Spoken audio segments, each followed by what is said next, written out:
High Admiral Zygx Talarian slammed his tentacle on the crystal podium. The sound echoed through the grand chamber of the Galactic Council. 3,000 different alien species watched from their seats. Many jumped at the loud noise. This was unusual behavior from the normally calm Arquillian leader. The vote is final. All members agree. The Admiral's voice boomed across the massive room. His four eyes glowed with bright blue light as he spoke. The species called humans have attacked our protected worlds. They experiment with dangerous technology. They refuse to listen to our authority. From this day forward, humans are enemies of galactic peace. The words traveled through special machines that sent them across 17 arms of the galaxy at once. War plans that had been locked away for hundreds of years were now opened. Massive space fleets began to move. Secret agents prepared for their missions. The council members chittered, buzzed, and growled their approval. Some species waved colorful banners. Others performed ritual war dances in the aisles. A few quiet species simply changed the color of their skin to show they agreed. "This is not a choice we made lightly," continued Zygx Talarian. His voice grew softer now, almost sad. "We watched humans for many cycles. We hoped they would join us peacefully. Instead, they push further into space each day. They play with forces they cannot understand. They must be stopped before they hurt themselves. And us." A tall, thin alien with silver skin stood up. This was Ambassador Milo from the Vex Confederation. "What about the other primitive species we watch over? Will humans threaten them too?" Zygx Talarian nodded his large head. "Our reports suggest humans will reach the Proxima Centauri system within 50 years. The Centaurians are not ready for such contact. It would destroy their culture." The chamber erupted in angry shouts. The idea of humans disrupting the natural development of a protected species was unthinkable. EX Talarian raised all four of his tentacles for quiet. "The war plan is already in motion. First, we send messages to Earth's leaders. Then we show them our power in small ways. If they still refuse to surrender, we will have no choice but to use greater force." Far away from this grand meeting, on the blue-green planet called Earth, life continued as it always had. Humans went about their day completely unaware that they had just become the most wanted species in the galaxy. Jack Porter wiped sweat from his forehead and stared at the leaking pipe in Mrs. Henderson's basement. The old copper pipes had seen better days. This one had a crack right along the seam, spraying water in a fine mist. "Going to need to replace this whole section," he muttered to himself. He reached for his phone when it buzzed with a text message. It was from his wife, Diane. "Thai food tonight? New place on Main Saint supposed to be good." Jack smiled and typed back with one thumb while holding his wrench with the other hand. "Sounds great. Be home by 6. He slipped the phone back in his pocket and returned to the pipe. As Jack worked, he had no idea that 16 light-years away, a fleet of warships had just received orders to begin moving toward Earth. The ships were massive, each one bigger than the entire city of Indianapolis where Jack lived. In a glass office building downtown, Susan Miller clicked to the next slide in her presentation. 20 people sat around a long table watching as colorful charts appeared on the screen. "As you can see, our sales numbers for this quarter exceeded targets by 12%, Susan said, pointing to a green bar on the graph.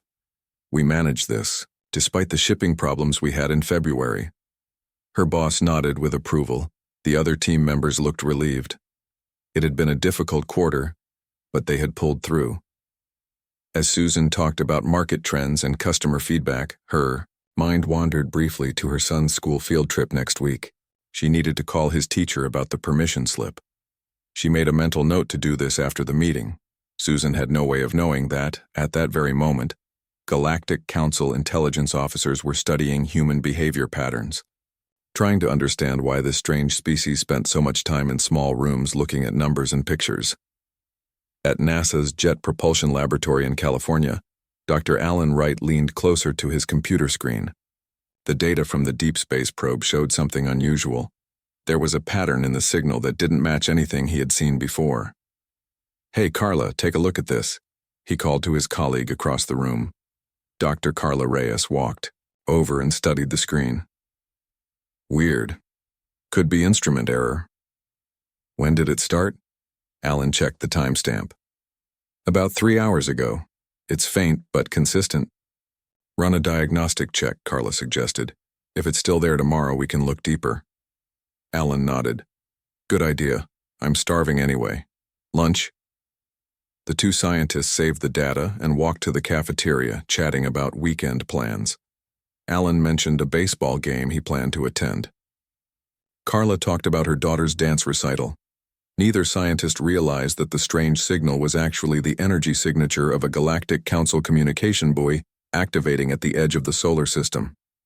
It was broadcasting the official war declaration against humanity on all frequencies, but human technology simply wasn't advanced enough to understand the message. In a small apartment in New York City, Maria Gomez watched the evening news while folding laundry. The top stories were about a political scandal, a storm system moving up the coast, and a famous actor getting divorced. Maria sighed and changed the channel. More of the same on every station. She finally settled on a cooking show and continued, folding clothes. Outside her window, high in the night sky, a faint light moved in an unusual pattern. It was a Galactic Council scout ship, checking Earth's defenses. No one noticed it. No one reported it. It was just another light in the sky of a busy city. At the Pentagon, in a secure underground room, Navy Captain Olivia Martinez reviewed satellite images with growing concern. For the third time this month, instruments had picked up unusual energy readings in the upper atmosphere. "What do you make of this, Lieutenant?" she asked the young officer beside her.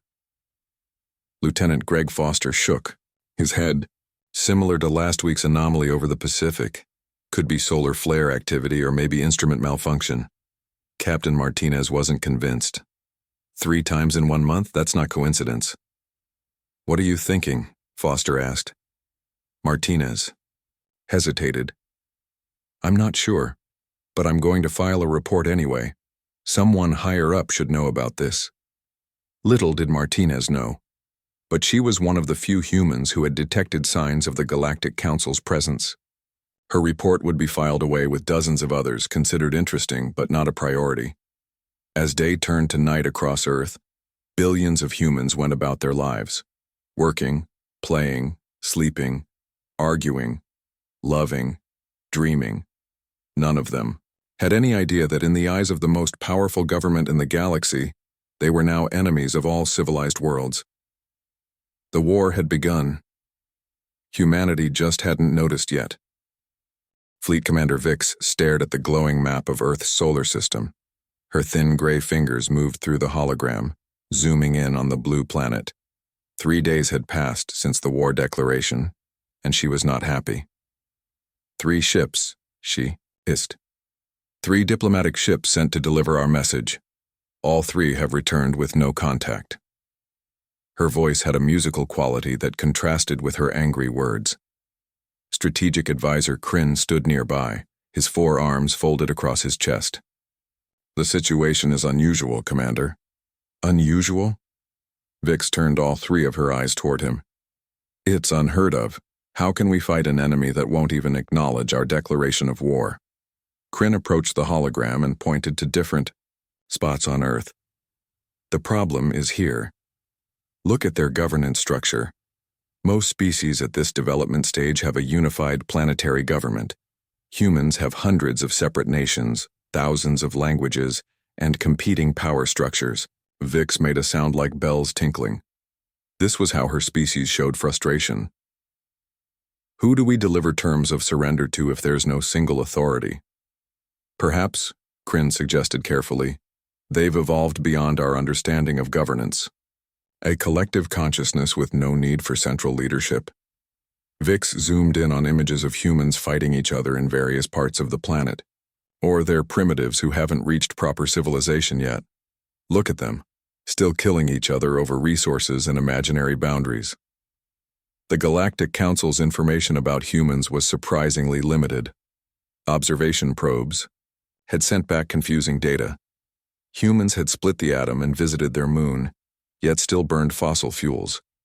They had created early artificial intelligence, but had no unified planetary database.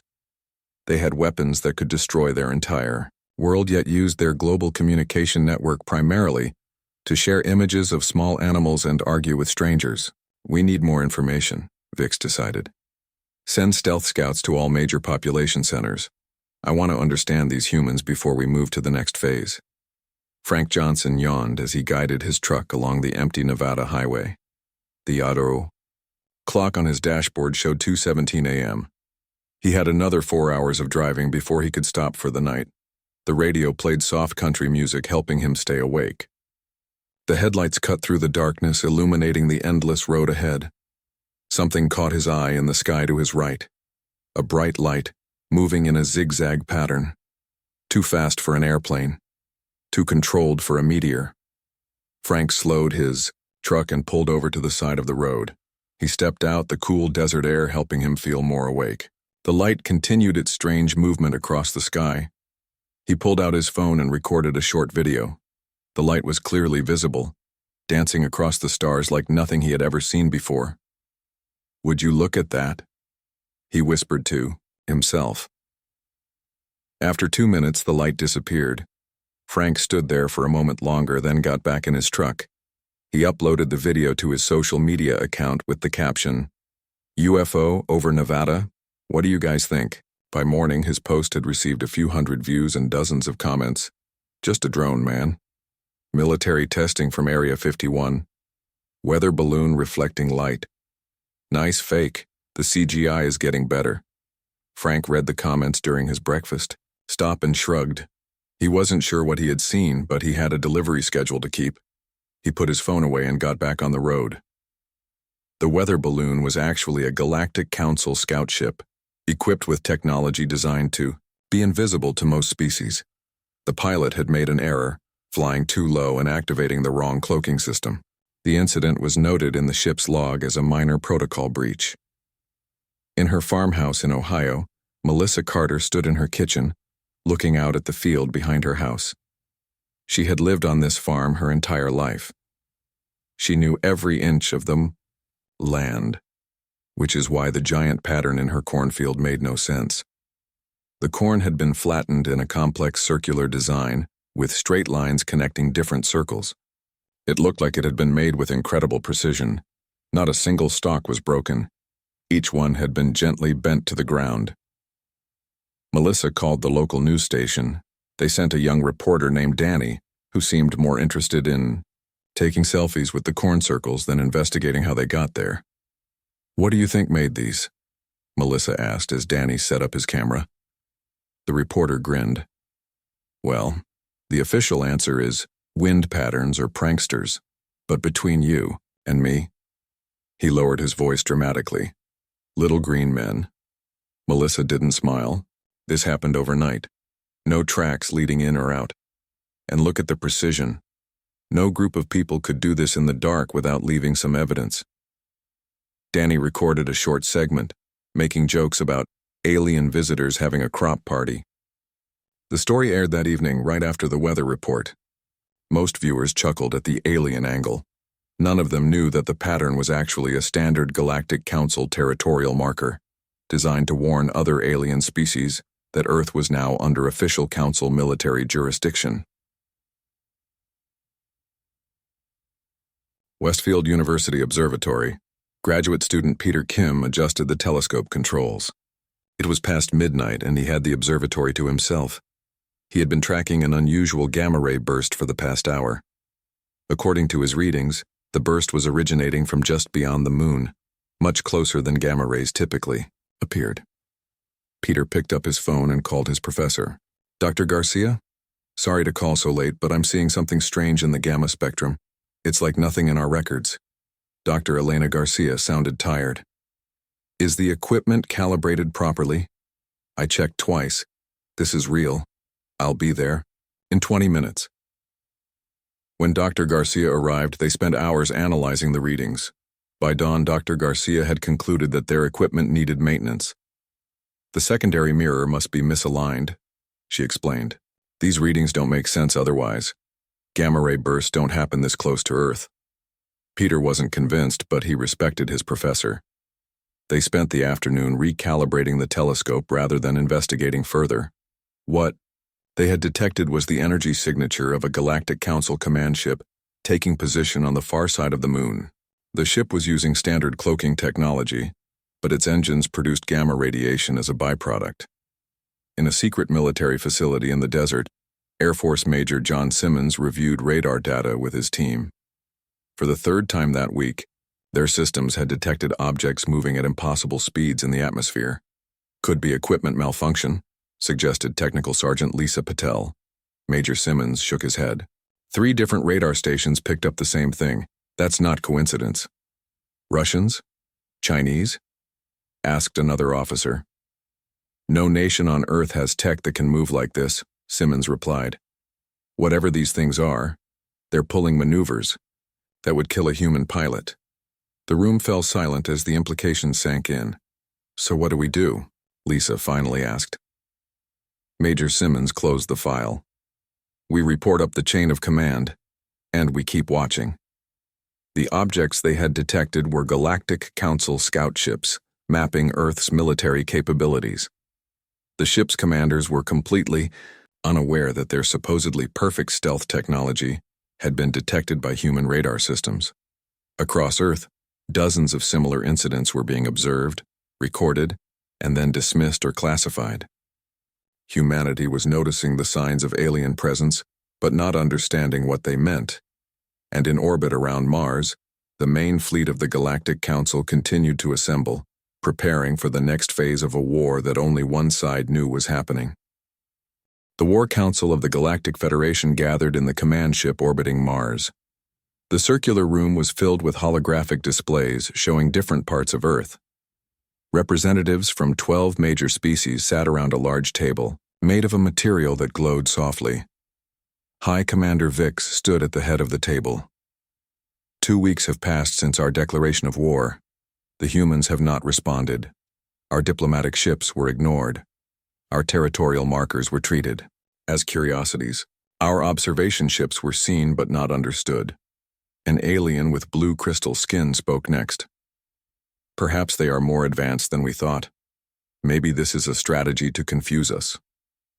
Or they are too primitive to understand what is happening, said another council member whose body was mostly made of swirling gas. Vix's 3 eyes blinked in sequence. Whatever the reason, we must move to the next phase. We need a demonstration of our power, something small, but impossible to ignore. The council members discussed various options. Some wanted to disable a major city. Others suggested destroying military bases. A few recommended targeting communication systems. No, Vix decided. We will show mercy. We select an uninhabited target. Here. She pointed to a small island in the Pacific Ocean. The hologram zoomed in to show a rocky island with no human structures. Our scanners confirm no human presence on this island. We will use a precision energy weapon from orbit. The humans will see our power but understand that we chose not to harm them. Then they will come to us for peace talks. The council voted unanimously to approve the plan. Orders were sent to a warship positioned above Earth. In the weapons control room of the warship Eternal Justice, Weapons Officer Krilzak prepared the main energy cannon. The targeting system locked onto the small island. Target locked, Commander, Krilzak reported. Energy levels at standard demonstration force. Fire. When ready, came the reply. Krilzak pressed his hand against the control panel. A beam of bright blue energy shot from the bottom of the ship. It traveled through Earth's atmosphere in less than a second. When it hit the island, there was a flash of light bright enough to be seen hundreds of miles away. When the light faded, the island was gone. In its place was a perfect circular hole in the ocean. Water rushed in from all sides, creating massive waves. Steam rose from the edges where the energy beam had superheated the rock. Perfect hit, said Krilzak. Demonstration complete. The ship's commander nodded with satisfaction. Now we wait for their response. On a fishing boat 50 miles away, Carl Davis and his son Ben were pulling up nets when they saw the flash of light on the horizon. What was that? Ben asked, shielding his eyes. Carl frowned. Lightning, maybe. But there's no storm. They felt the boat rise as a large wave passed under them. Then another. The radio crackled with voices from other fishing boats in the area. Everyone had seen the light. Everyone felt the waves. Government testing something, suggested one voice on the radio. Underwater volcano, said another. By the time Carl and Ben returned to port that evening, the local news was reporting an unexplained seismic event in the Pacific. Scientists were quoted saying it was likely volcanic activity. The military had no comment. In a beach house in Hawaii, Zoe Parker was recording a video for her social media channel when she captured the distant flash of light over the ocean. She immediately uploaded the video with the title, "Strange Explosion Caught." On camera, what is this? The video was viewed 2 million times in the first day. Comments ranged from awesome special effects to government secret weapon test to definitely aliens. News websites picked up the story, running it alongside articles about celebrity gossip and sports scores. 3 days later, interest had mostly faded. Zoe had moved on to making videos about her new workout routine. At the Pentagon, Navy Captain Olivia Martinez stared at satellite images of where the island used to be. The perfectly circular crater defied natural explanation. This was not a volcano, she said to the room full of military officers and scientists. The energy required to vaporize an entire island. It's beyond our current weapons technology. So what are you suggesting, Captain? Asked General Richard Hayes, leaning forward in his chair. I believe we are dealing with a non-human entity, Martinez said carefully. The patterns we've been tracking for months, unusual atmospheric disturbances, unexplained radar contacts, and now this, they point to technology far beyond our own. The room was silent for a moment. Then one of the scientists laughed nervously. Are you seriously suggesting aliens, Captain? Martinez didn't flinch. I'm suggesting we consider all possibilities, sir. Whatever did this could have targeted a city. It didn't. That's either luck or intent. General Hayes stood up. Captain Martinez, prepare a full classified report. Include all data from the past 6 months. We'll brief the president tomorrow.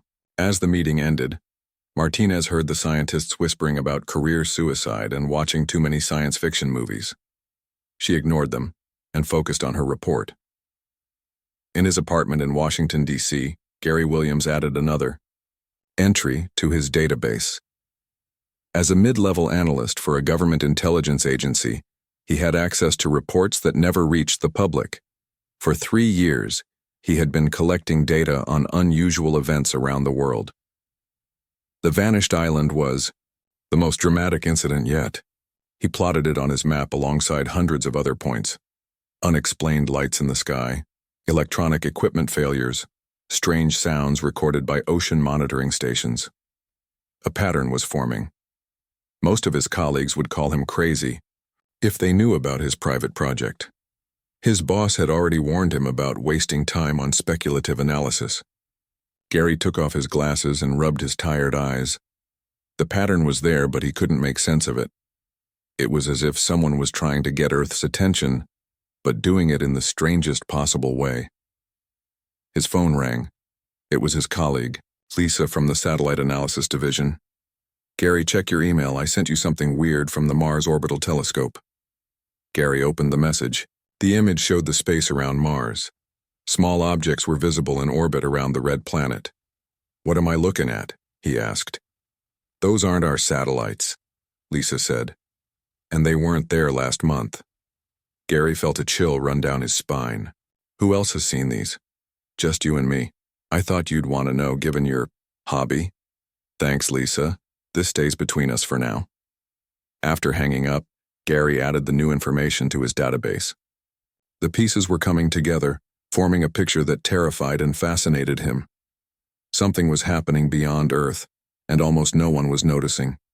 In orbit around Earth, the commanders of the Galactic Council's fleet were baffled. They had literally removed an island from the planet's surface, and the response had been minimal. How is this possible? Demanded Vix, pacing the command deck. Do they not care? Are they testing us? Or are they truly this oblivious? There is some military response, reported a communications officer.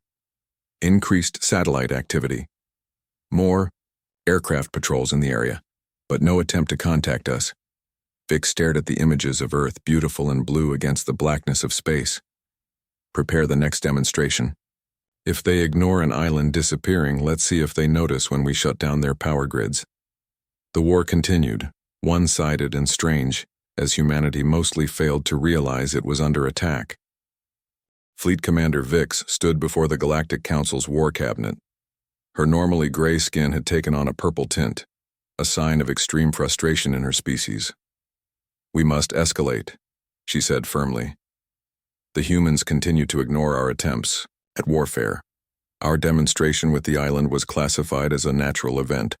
Our scout ships are seen but dismissed as weather phenomena or hallucinations." The war minister, a large being covered in thick red scales, leaned forward. "What do you propose, Commander?" "Multiple simultaneous actions that cannot be ignored," Vix replied.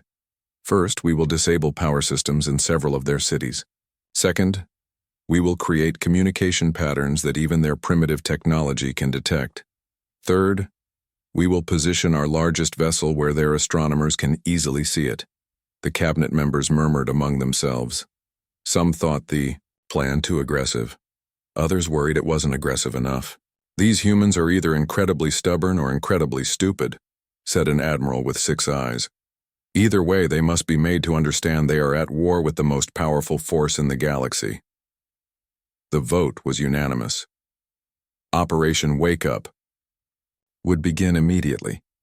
In Denver, Colorado, Sarah Jones was in the middle of an important video call with clients when her computer screen went black. The lights in her apartment shut off at the same time. "Not again," she muttered, reaching for her phone to use as a flashlight. The phone was dead too, even though it had been at 80% battery just moments before. Sarah walked to her window and looked outside. The entire city was dark. No streetlights, no lights in other buildings, no traffic signals. Even cars on the street had stopped working. All across Denver, people were experiencing the same thing. Some assumed it was a normal power outage. Others wondered why their phones and cars weren't working. A few people noticed that even battery-powered devices had mysteriously failed. Similar scenes played out in Atlanta, Seattle, and Boston at exactly the same time. 4 major cities suddenly without power, with no warning and no explanation. In his office at the University of Arizona, Dr. Paul Bennett stared at his computer screen with growing excitement. For the past hour, the radio telescope array had been receiving a signal unlike anything he had ever seen. The pattern repeated every 12 seconds exactly. It showed mathematical sequences, prime numbers, the Fibonacci sequence, and then something more complex that Paul was still trying to understand. "Sam, are you seeing this?" he called to his research assistant. Samantha Clark looked up from her own computer. "It's coming from near the moon. Definitely not one of our satellites." "Not anyone's satellites," Paul corrected her. "This signal is using frequencies and power levels beyond our current technology." Sam's eyes widened. "Are you saying—" "I'm saying we need to call NASA, right now." Within hours, radio astronomers around the world were detecting the same signal. Online forums lit up with discussion. News websites began running stories with headlines like "Mysterious Signal from Space, What Could It Mean?" The signal was actually the Galactic Council's standard mathematical greeting, used when making first contact with new species. It was typically followed by a declaration of territorial boundaries and demands for surrender. But Earth scientists were only able to detect the first part of the message. Linda Evans, a high school science teacher in Chicago, updated her blog with a new post titled, "Connecting the Dots, What's Really Happening." She had been tracking unusual events for months, and now she felt she had enough evidence to share her theory. "The power outages across 4 major cities cannot be coincidence," she wrote. "Neither can the signal detected by radio telescopes worldwide, nor the disappearance of Palmer Island in the Pacific last month. Something or someone is trying to get our attention." Her blog had a small but dedicated following. Most were science enthusiasts or conspiracy theorists. They debated her points in the comments section, some agreeing passionately, others offering alternative explanations involving secret government projects or natural phenomena. Linda didn't care if people thought she was crazy. The pattern was clear to her, even if most people refused to see it. Amateur astronomer Howard Palmer adjusted his telescope in his backyard in rural Maine. The night was clear and perfect for stargazing. He had been observing the moon for an hour when he noticed something unusual near its edge. At first he thought it was a smudge on his lens, but when he cleaned it and looked again, the object was still there. It was massive and clearly artificial, with geometric patterns visible even through his modest telescope. Howard took several photographs and then called his friend at the local astronomy club. By midnight, a dozen amateur astronomers in the area were pointing their telescopes at the same object. Photos began appearing online, showing what appeared to be an enormous structured object near the moon. Professional astronomers dismissed the images as lens flares or digital manipulation. NASA issued a statement saying they had detected no unusual objects in lunar orbit. A popular science website published an article explaining how amateur photography could create illusions that looked like spacecraft. What Howard and the others had discovered was the Galactic Council's flagship, the Harbinger of Peace, a vessel larger than Earth's largest city. It had positioned itself where it could be easily seen by Earth's telescopes as part of Operation Wake Up. In the Oval Office, the President of the United States listened as her advisors presented their reports on the strange events of the past few weeks. "Madam President, we have multiple unusual incidents occurring simultaneously," said the National Security Advisor. "The power outages affected not just electrical grids but all electronic devices in those cities. The signal detected by our radio telescopes contains complex mathematical sequences that cannot be natural. And now, we have these images from near the moon." "Are you telling me we're dealing with aliens?" the President asked, finding it difficult to say the word in such a serious setting. The Secretary of Defense cleared his throat. "We cannot confirm that, but we cannot rule it out either. Something is happening that defies conventional explanation." The President looked at the CIA director. "What's your assessment?" "It could be a foreign power testing new technology," the director suggested. "Russia or China may have made breakthroughs we're not aware of." Captain Olivia Martinez, who had been invited to the meeting because of her earlier reports, spoke up. "With respect, Director, no nation on Earth has the capability to do all of these things. The energy required to vaporize an island, disable electronics in 4 major cities simultaneously, broadcast complex signals from space and position a large object near the moon. It's beyond our current technology." The room fell silent as the implications sank in. Finally, the President spoke. "I want constant monitoring of all unusual activity. Prepare contingency plans for communication if whatever this is escalates further. But no public announcements yet. The last thing we need is panic." As the meeting ended, the President looked out the window at the night sky and wondered if someone out there was watching, waiting for Earth to respond to a message most humans didn't even realize they had received. In her command ship, Vix received the reports on Operation Wake Up with mounting frustration. "They've noticed our actions, but they still don't understand," she told her officers. "Their leaders are beginning to suspect, but the general population remains ignorant. How can we have a proper war if they won't even acknowledge us as the enemy?" An intelligence officer stepped forward. "Commander, I have a theory. Humans have a psychological barrier to accepting certain realities. Their fiction is full of stories about beings from other worlds, yet they refuse to believe such beings exist in reality." Vix considered this. "So they see us, but they don't believe what they're seeing?" "Exactly, Commander. They choose explanations that fit their existing worldview, no matter how unlikely those explanations may be." Vix stared at the holographic image of Earth rotating slowly before her. "Then we must break through that barrier. Prepare for Phase 3. If they can ignore a missing island, disabled cities, and mathematical signals, let's see if they can ignore a direct message written across their sky." The mood in the Galactic Council's Supreme War Chamber was tense. After weeks of escalating actions, humans still hadn't properly acknowledged the war. High Admiral ZX Talarian had returned from the Central Council to personally oversee the situation. "This is unprecedented," the Admiral said, his 4 eyes blinking in sequence. "We have followed the sacred war protocols for over 10,000 years.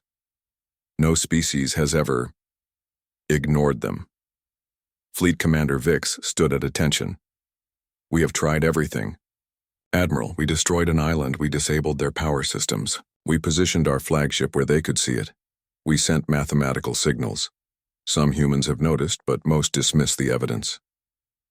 The Admiral's skin changed color as he thought.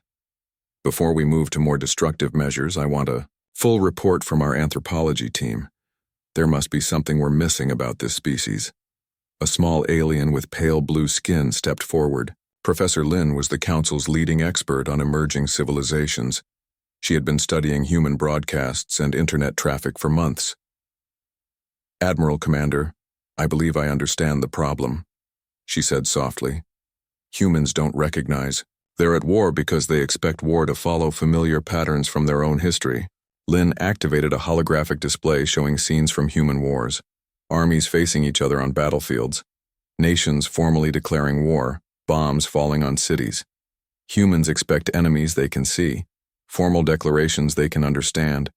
And familiar weapons, she explained. Our actions, while obvious to any Council species, register to humans as natural disasters, scientific curiosities, or technological malfunctions. The Admiral leaned forward. Are you suggesting they're too primitive to understand they're under attack? Not primitive exactly, Lin corrected. Just different. Their psychology developed in isolation from the galactic community. They expect enemies to be like themselves. Lin activated another display, this one showing human news broadcasts discussing the strange events of recent weeks. Most reports offered natural or technological explanations. A few suggested alien activity, but these were often presented as fringe theories.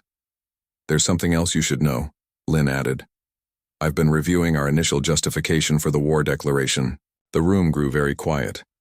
Questioning war justifications was rarely done.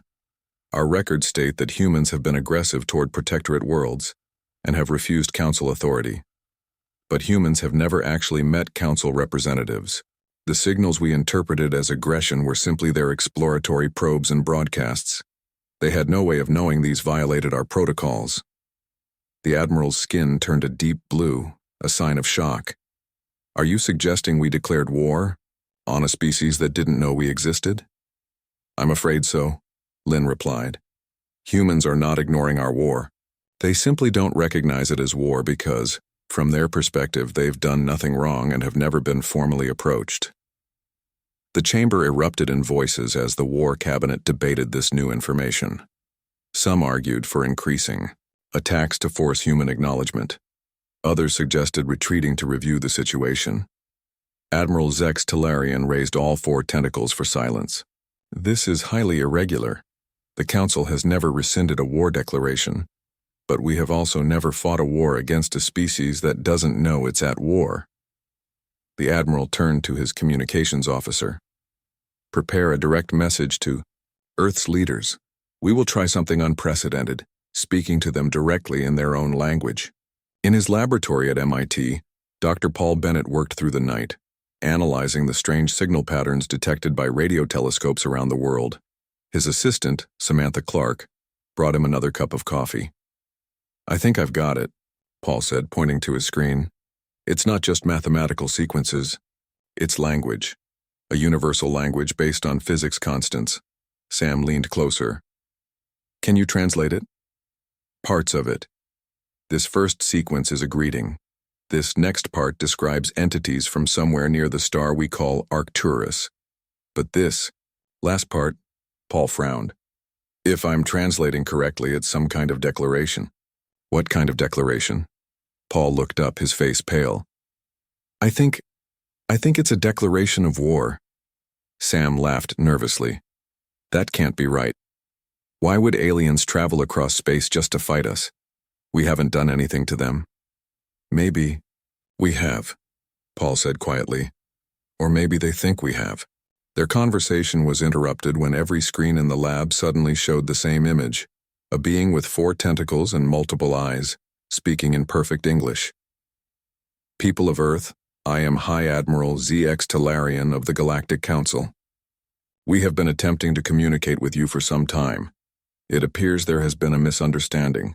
All across Earth, the same message appeared on every screen. Computers, phones, televisions, digital billboards. The signal overrode all other broadcasts. In her apartment in Chicago, Linda Evans stared at her laptop in shock. Everything she had suspected was true. At the Pentagon, Captain Olivia Martinez watched alongside generals and intelligence officers, her earlier warnings now vindicated. In the Oval Office, the president sat with her advisors, listening as the alien admiral explained the situation. 6 weeks ago, by your time measurement, the Galactic Council declared a state of war against Earth. This was based on our interpretation that your space probes and transmissions were acts of aggression against protectorate worlds. The alien's voice was calm and measured. We now understand that you were unaware of Council protocols and boundaries. You did not know that sending radio signals into certain regions of space is considered territorial violation under Council law. The message continued, explaining the Galactic Council's role in maintaining peace across thousands of worlds, the rules they enforced, and how Earth had unknowingly broken those rules. We have attempted to follow standard protocols for conflict resolution, but you did not recognize our efforts. The island we removed, the cities where we disabled technology, the signals we sent, these were all attempts to communicate our displeasure and bring you to diplomatic discussions. In their homes, offices, and public spaces, people around the world watched in stunned silence. For some, it confirmed beliefs they had held for years.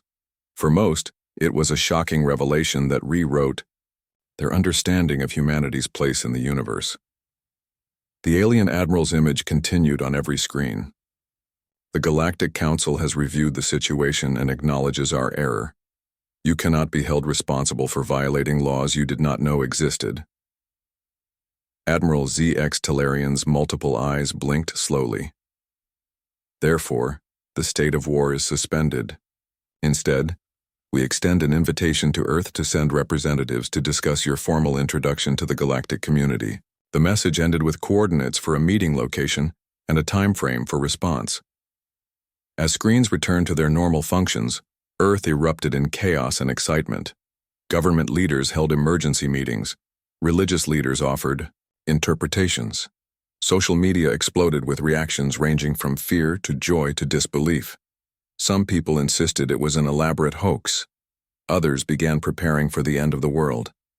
Many simply tried to understand what this meant for humanity's future.